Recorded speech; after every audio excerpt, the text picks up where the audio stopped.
ঢাকা বিশ্ববিদ্যালয়ের বাহিরের যে রুটগুলো সেগুলো তো হচ্ছে অনেক দূর দূরান্ত পর্যন্ত সেই রুটগুলো যায়।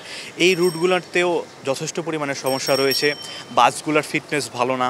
ডাকসু নির্বাচন 2025-এ আমাদের বৈষম্য বিরোধী শিক্ষার্থী সংসদ, অর্থাৎ যে প্যানেলের ভিপি হচ্ছে আব্দুল কাদের ভাই এবং জিএস হচ্ছে আবু বকর মজুমদার ভাই, সেই প্যানেল থেকে আমি ছাত্র পরিবহন বিষয়ক সম্পাদকের জন্য লড়ছি। একজন পরিবহন সম্পাদক হওয়ার জন্য আপনাকে যেরকম বাহিরের একটা অভিজ্ঞতা প্রয়োজন এবং ঢাকা বিশ্ববিদ্যালয়ের অভ্যন্তরীণ একটা হল থেকে আরেকটা হলের দূরত্বগুলো কিন্তু আমাদের অনেক, ঠিক আছে।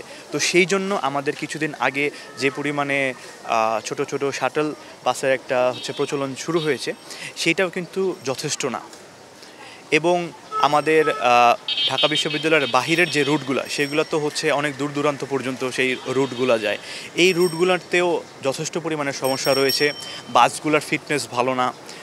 তারপরে ধরেন যে নতুন আরও বেশ কয়েকটা রুটে আমাদের বাস প্রয়োজন, এবং যেই রুটগুলোতে অলরেডি বাস আছে কিছু কিছু রুটে বাসের চাহিদাও আরও বেশি। তো আমার এই জন্যই নিজেকে এই পদের জন্য যোগ্য মনে হয়েছে, কারণ আমি ঢাকা বিশ্ববিদ্যালয়ের বাহিরের পরিবহন ব্যবস্থা সম্পর্কে যতটা অবগত, ঠিক একই রকম আমি ঢাকা বিশ্ববিদ্যালয়ের অভ্যন্তরীণ পরিবহন ব্যবস্থা সম্পর্কেও ততটাই অবগত।